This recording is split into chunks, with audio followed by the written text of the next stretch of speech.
I want to talk to you about chapter 5 of Frederick Douglass's The Narrative of His Life. This is a quick summary. So Frederick begins by talking about how he lived on Colonel Lloyd's plantation as a child. He says that when he was on Colonel Lloyd's plantation, he was too young to work. So some of the things that they made him do was they made him drive the cows, keep birds and other fowl out of the garden. He had to clean the yard and run errands. He says on Colonel Lloyd's plantation, he did not get whipped that much. But he said he often suffered from hunger, like he was really hungry all the time. He said that one of the main things they fed the kids or fed the slaves was a mixture of like cornmeal, something like cornmeal mush kind of.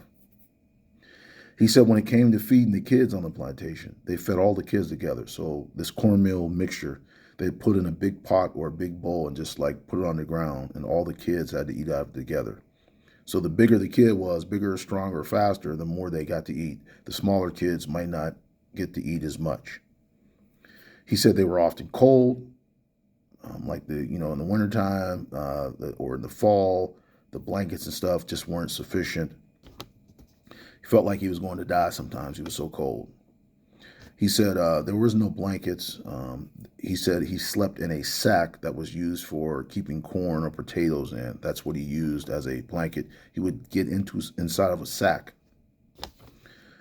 He says he was 7 years old when he left Colonel Lloyd's plantation. He went to live on another plantation. The owner of that plantation was named Mr. and Mrs. Auld. This was in Baltimore. He says they were pleasant. He says it was the first time, like when he got delivered to them, I guess, they were standing on the porch waiting for him to come up. And he says this is the first time he ever saw like white people smile at him. They're waiting on the porch smiling. He says that when he left the old plantation, he felt no connection to it. Like he didn't feel sad at all. There was no like personal connection. So that's what happened in chapter 5 of Frederick Douglass's narrative.